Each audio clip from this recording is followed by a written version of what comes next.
सिलसिला जारी है। एनसीपी के चीफ शरद पवार ने मुंबई में एनसीपी की मीटिंग बुलाई है।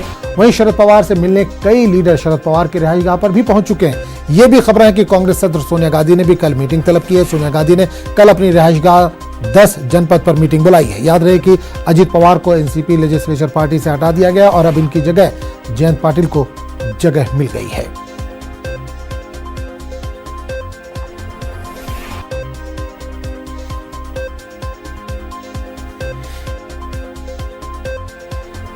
और इस पूरे मामले पर बात करेंगे अपने नुमाइंदे वसीम अंसारी से, जो इस वक्त फोन लाइन के जरिए हमारे साथ जुड़ रहे हैं। वसीम, महाराष्ट्र में सियासी ड्रामे का सिलसिला अभी खत्म नहीं हुआ है। एनसीपी के चीफ शरद पवार ने मुंबई में मीटिंग बुलाई है। मीटिंग में लोग आने शुरू हो गए। मीटिंग कब से शुरू हो रही है और क्या अहम मुद्दा है इसकी मीटिंग का?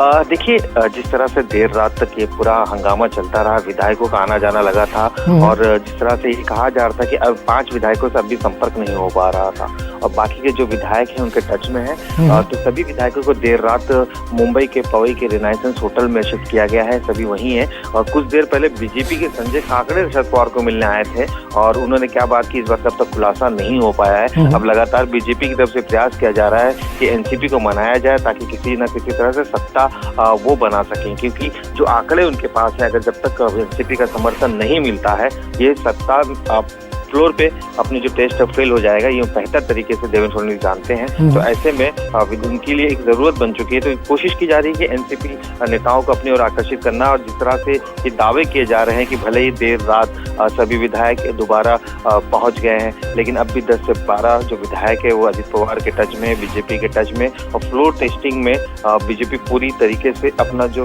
मत है, विश्वास मत लोगों का, वो जीत लेगी और एक सरकार, बेहतर सरकार बनाएगी। बिल्कुल। एक चीज वसीम जानना चाहूंगा कि अजीत पवार जाहिर सी बात है 2 गुट में बट गया है। कल सुप्रिया सुले ने भी जिस तरह से ट्वीट किया था उसके बाद, तो शरद पवार के साथ और अजीत पवार के साथ कितने एमएलए होंगे, क्या इस ताल्लुक से कुछ जानकारी मिल पा रही है?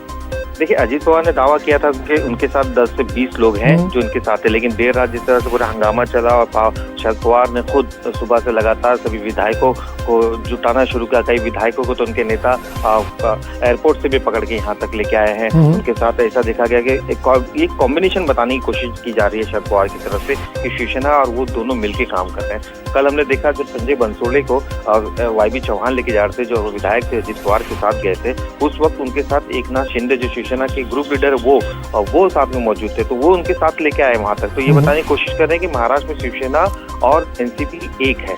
अजीत पवार का समर्थन पार्टी नहीं कर रही है, यही वजह है कि उन्हें विधायक दल के पद से हटा दिया गया है और पूरी की पूरी जिम्मेदारी जयंत पाटिल के हाथ में दी थी, जो प्रदेश अध्यक्ष है। आज जो दोपहर में बैठक होगी बीजेपी की करीब 3 बजे, इस बैठक में सभी विधायक दल के विधायकों को बुलाया गया है।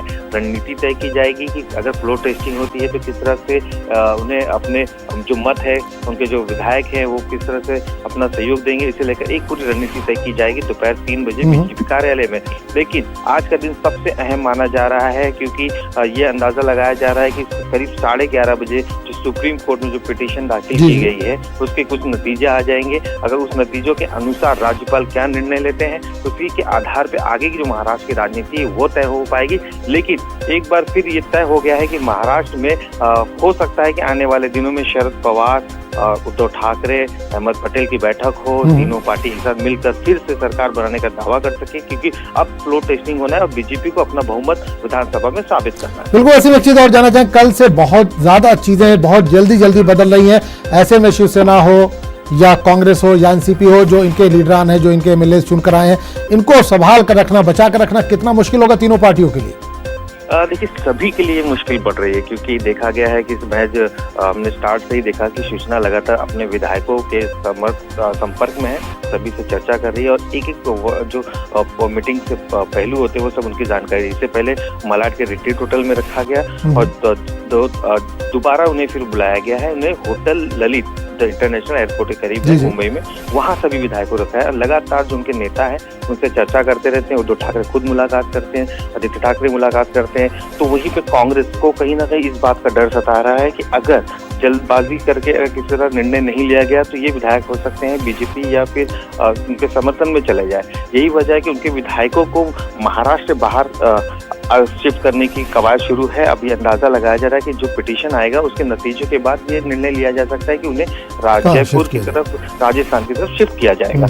लेकिन वहीं पे एनसीपी नहीं चाहती थी कि उनके जो नेतागण हैं, विधायक हैं, कहीं दूर रहें और दूर होने की वजह से टूट जाए। यही वजह है कि उन्होंने अपने करीब मुंबई में रखना उनको पसंद किया। तो मुंबई के पवई इलाके में रेनेसेंस होटल है, 5 सितारा होटल, वहां पे रखा गया है ताकि सभी विधायकों के साथ वो संपर्क में बने रहें और किसी भी तरह की फूट ना पड़ पाए। चलिए वसीम, आप नजर बनाए रखें, बहुत हंगामी सूरत हाल है महाराष्ट्र